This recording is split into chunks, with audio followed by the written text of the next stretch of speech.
বাংলাদেশের সংসদ অধিবেশনের সর্বশ্রেষ্ঠ দাবি জানিয়েছেন পীরজাদা হানজালা। তিনি যখন বলছিলেন মাননীয় স্পিকার মহানবী সাল্লাল্লাহু আলাইহি সাল্লামের বিরুদ্ধে যে কথা বলবে তার সর্বোচ্চ শাস্তি মৃত্যুদণ্ড কার্যকর করতে হবে, আমার কাছে তখন মনে হয়েছে বাংলাদেশের 18 কোটি তাওহীদি জনতার কণ্ঠ সংসদে আজ উচ্চারিত হয়েছে। মান সাব্বা নাবিয়ান ফাকতুলুহু, হাদিস শরীফে এসেছে যেই ব্যক্তি নবী সাল্লাল্লাহু আলাইহি সাল্লামকে গালি দিল তাকে সাথে সাথে হত্যা করতে হবে। পৃথিবীর দ্বিতীয় বৃহত্তম মুসলিম রাষ্ট্র বাংলাদেশ, সেই দেশের প্রত্যেকটি মুসলমানের দাবি আল্লাহর হাবিবকে নিয়ে যে কটূক্তি করবে তাকে ফাঁসির রায় দিতে হবে। আমরা আশা করছি এই পার্লামেন্টে সে আইন পাশ হবে ইনশাআল্লাহ। এবং হাসানাত আব্দুল্লাহ বলছিলেন যে মাননীয় স্পিকার, আমি ভিক্ষা চাই, কুমিল্লা টু সিলেট দেবিদ্বারের উপর দিয়ে যে রোডটা গিয়েছে সেই রোডটা মাত্র 18 ফুট, সেটাকে প্রশস্ত করতে চাই, আপনি সেটার জন্য বরাদ্দর ব্যবস্থা করেন। সেই জায়গা থেকে আমি বলতে চাই, অনেকেই বলে জুলাই বিপ্লব করে আমরা কি পেয়েছি, আমি বলবো জুলাই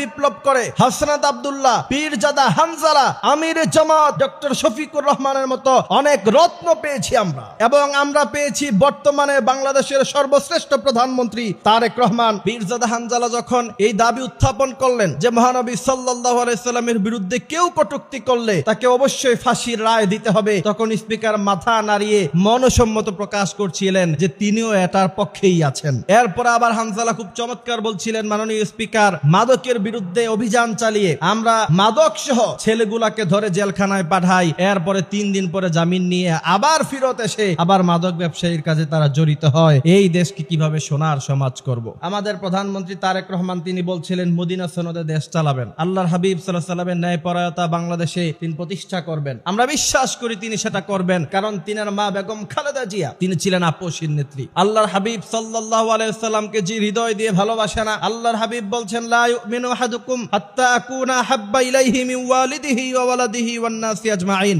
একজন মানুষ ততক্ষণ পর্যন্ত মুমিন হতে পারে না যতক্ষণ পর্যন্ত সে তার নিজের চাইতে, সে তার সন্তানের চাইতে, আওলাদ বংশের সবার চাইতে আল্লাহর হাবিবকে না বেশি ভালোবাসে। আমরা আল্লাহর হাবিবকে সেই ভালোবাসা দিতে চাই। আজ থেকে 1500 বছর আগে নবী চলে গিয়েছেন, 1000 বছর পরে বাংলাদেশের ভূখণ্ডে যে মুসলমানরা জন্ম নিয়েছে এরা আল্লাহর হাবিবকে হৃদয় দিয়ে কলিজা দিয়ে ভালোবাসে।